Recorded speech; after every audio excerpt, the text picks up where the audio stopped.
Well, good afternoon. Obviously, we're here in Bradenton in front of the hospital, and I'll talk a little bit more about that in a minute. But just in terms of Manatee County, I was just at Two Rivers Mobile Home Park. We walked the streets there, talked to some of the residents. They're actually working really hard to fix up their places, but giving them information on some of the things that are going to be done. I know the city's going to be working on some stuff. FEMA has approved us for individual assistance. We're also working on the transitional housing, which hopefully will be approved very soon. We have 100% power restored in Manatee County for accounts that can receive power. So if you don't have power, it may be because you had a lot of water damage, the underlying electrical infrastructure was damaged, and it may not be safe to receive power. In fact, they were in that mobile home park at Two Rivers. People would try to crank AC, smoke, this and that. So there's just going to be some issues with receiving power. But the availability of power in Manatee County is now 100%. We also will, by the end of today, have all state roads cleared and open. We did reopen the section in Sarasota on Gulf Drive there with Longbow Key. That'll also extend all the way through here in Manatee with Anna Maria Island. Massive amounts of sand dumped on the shore, the roads, and the other places there in the barrier island. So they had to bulldoze 4 or 5 feet of sand off the roads and some of there. We also had structural damage in portions of the road. Our guys went in there and are fixing that very, very quickly, and we're happy for that to be the case. We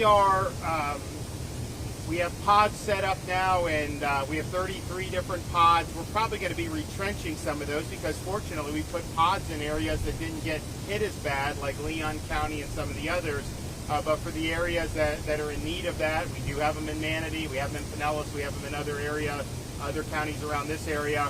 You know, we'll keep doing that mission as long as it's needed, and we're happy to do that mission. We're here, well, before I get to why we're here, because we had a very robust rescue mission as soon as the storm hit. You had sheriff, police here in Manatee, Sarasota, Pinellas, Hillsborough, Pasco, all the way through the Big Bend, and then our state assets, State Guard, National Guard, Fish and Wildlife, all the different highway patrol, everything that we have to bring to bear came in, and there were thousands of rescue missions that were successfully completed. That was great. A place like Taylor County, which was ground zero, 15 plus feet of storm surge, they had 0 fatalities for a surge that was monumental. So hats off to everybody involved with that. But because there wasn't a demand for rescue operations pretty shortly after the storm, we quickly recognized that there was a demand for ongoing rescue operations in western North Carolina. So we launched Operation Blue Ridge. We have State Guard, we have National Guard, we have Fish and Wildlife. They are on the ground. We have a way for people to sign up, just like we did when we rescued people out of Israel, just like we did when we rescued people out of Haiti. You can sign up, and we potentially can bring a Chinook helicopter or a smaller bird to come lift you out. I don't think you're going to be able to get very many people out on cars right now. A lot of the roads have been destroyed in that part of the state of North Carolina. So it's a really serious issue. There's a lot of people that still need to be rescued. Some people may want to hunker down and just want some supplies, but you're going to have to airlift in the supplies too. So that mission is ongoing. We're happy to be able to assist. I know a lot of Floridians have already signed up. I think a lot of people in Florida know, but if you don't, in the summertime, western North Carolina is like Florida North. I mean, you throw a dart anywhere, you're going to run into a Floridian. And a lot of them come home probably by the beginning of September. But as we're out here, this is scorching hot still. When you're up in those mountains, it's a lot cooler, and sometimes people stay. So I know there's some Floridians that have stayed. So we're conscious of that, and we want to be helpful for them to be able to bring them to safety. And it's just going to be like we did in Israel. We had Floridians sign up. We had the plane. If people from New Jersey or wherever wanted to get on the plane to leave Israel during the Hamas-Israel war, of course we're going to rescue them. So same thing that'll happen with North Carolina. We have some Floridians sign up. You go. If there's other residents, if they're North Carolinians or whoever, of course we're going to let you get on the helicopter and bring you to safety. So our folks are working there. We do got guys on the ground in that part of the state already helping. You know, when you land a helicopter, you got to have an LZ. You got to have a place to land it. The Chinooks are big. They can fit probably 40 packs to bring them to safety, but you got to have a place to land. So we're working through all that, and very much want to be involved in that mission. And again, these are rescue assets that are not being used in Florida, partially because we had such a robust response immediately after the storm. Now we're here in Manatee at the hospital, partially to highlight that, you know, there are things we can do to help mitigate the effects of a major storm and weather event. And so we were saying days before the storm, we had all these flood protection devices, they call them tiger dams, that we wanted to deploy at the request of local communities. And so Manatee reached out to us about bringing some stuff here in areas that had been prone to flood. You look, there's nice water right there. I mean, it's a beautiful, beautiful view, but when you have surge, you're going to end up getting it here. So I think they requested it, and 3 hours later, it was here. And actually, they had to figure out exactly where they wanted it, and so they were able to put it up. But the result is, and you can see how they were stacking this, the result is where those tiger dams were placed around this hospital, there was not any water damage. So this worked. We also did it at one of the fire stations in Tampa, and it worked there with no water damage. And so I think this is something that not only can be applied to critical infrastructure and things like hospitals and first responders, but it could be used in residential communities. I mean, if you had the tiger dams in some of these areas that were low-lying, like we were in Pasco right on the water, you know, the water went up 3-4 feet. You have the tiger dam and you don't get any intrusion into your home, or very minimal. That is a huge, huge difference. So I appreciate the folks that helped make this happen. It has been effective. Anywhere it was done was basically effective. We know, look, we don't know if we're going to get any more storms this season. There's some stuff brewing right now. There's nothing definitive. We thought maybe it would form. It hasn't formed. It kind of got pushed back, I guess, 24 hours to where maybe it doesn't impact Florida at all. Maybe it doesn't form at all, but maybe it does. So we'll be ready for that, but we do want to make sure people know that we have an ability to mitigate some of the effects of these. And look, this was a big surge. It came, it just was bubbling up right as high tide was. So there's a lot of factors involved to make this really significant. But the fact that you could do that here and have no real water damage where those devices were deployed, you know, that's a big, big deal. So we are going to continue to with our relief efforts. We do have stabilization. Thankfully, there's not a need for ongoing rescues. Our rescues are basically focused on the Floridians that sign up in western North Carolina, but we're also watching the weather, and if we have to do preparations for another storm, we hope not. We hope not. People are saying prayers, pray that we don't have to do that, but if we have to, we'll be ready to get that job done. Okay, Kevin Guthrie, do you want to come up? I'll just talk briefly, Governor, about, just again about the tiger dams. At the governor's point, we have over 7 miles of this sitting on the shelves in our central warehouse inside of Orlando. Again, want to thank Manatee Hospital for taking us up on the offer. I know Secretary Weeda helped out with that. I believe this is actually your second time deploying it here. You were the very first piece of critical infrastructure that ever deployed it. And again, we had to save then, we got to save now. So really, really appreciate that.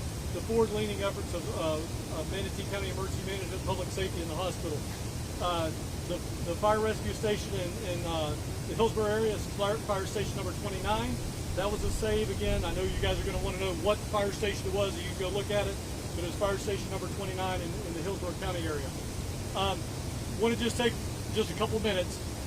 If you've been a victim of this, you're a disaster survivor, you've had some type of flood inundation, you've had some costs that you've had to pay out, you can go ahead. Individual assistance is turned on in Manatee County, also Sarasota. Just about everything in the Tampa Bay media market is turned on, with the exception about Polk County. But you guys can go and apply at disasterassistance.gov for the FEMA website. You can also go to the FEMA app and call in on their 1-800 number.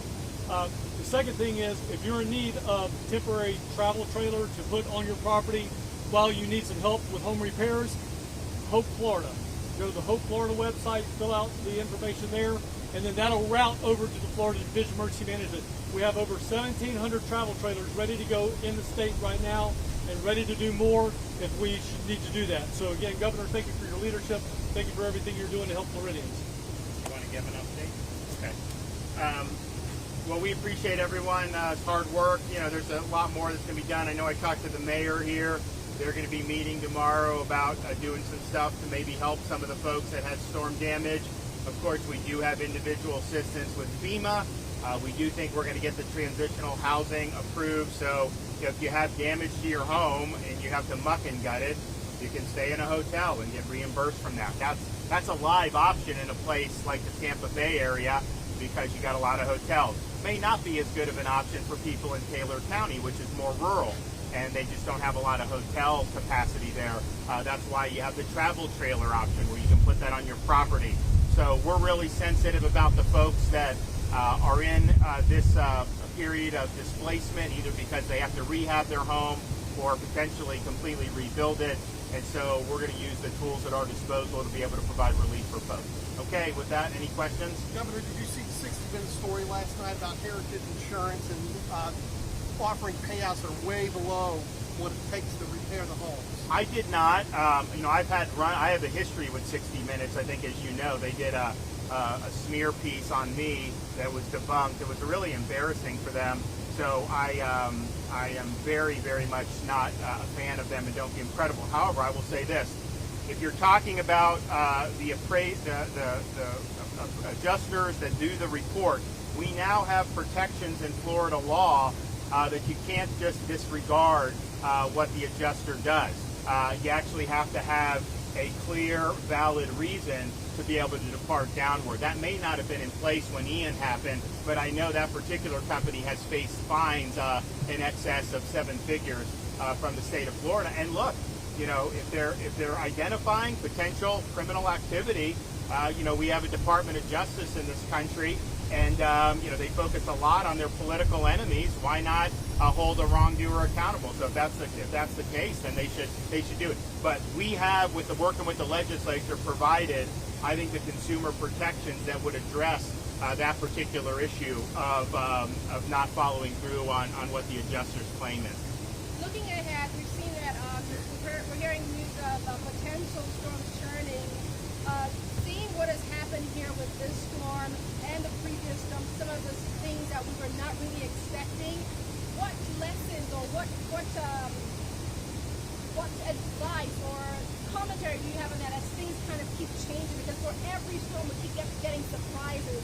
Well, that's you know, Mother Nature. But what I would say is, look back on this storm, look at the preparations, look at the response from the people.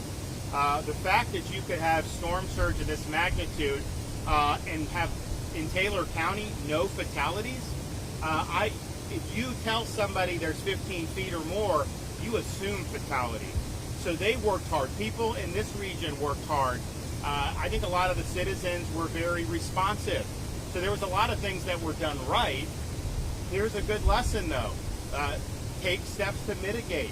Kevin and I were very much out front on this, saying take it.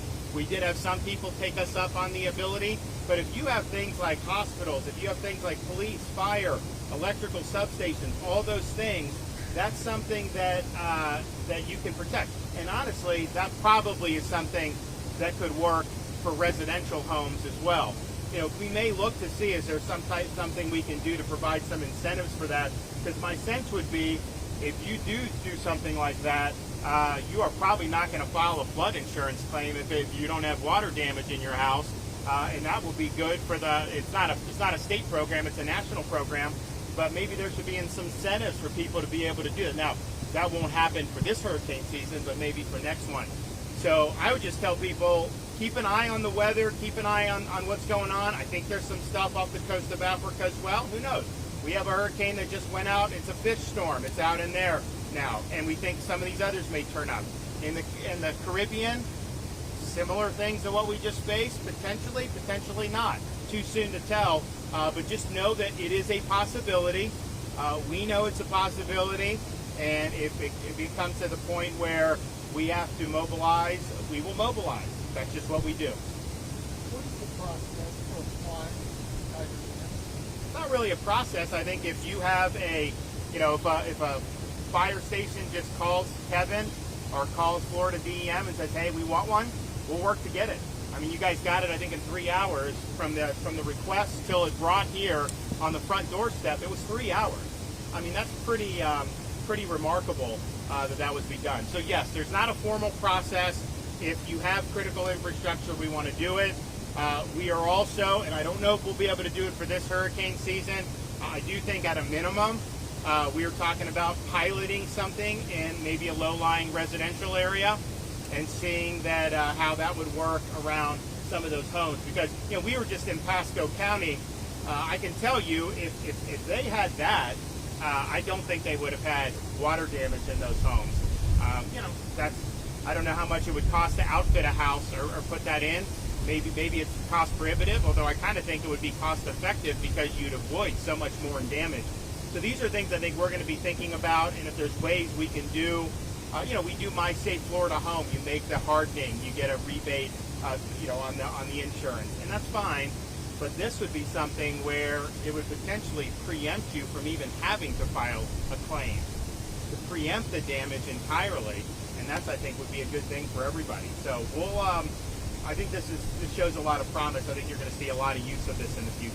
Governor, were you surprised at the extent of the impact, given how far away we are from the eye of the storm?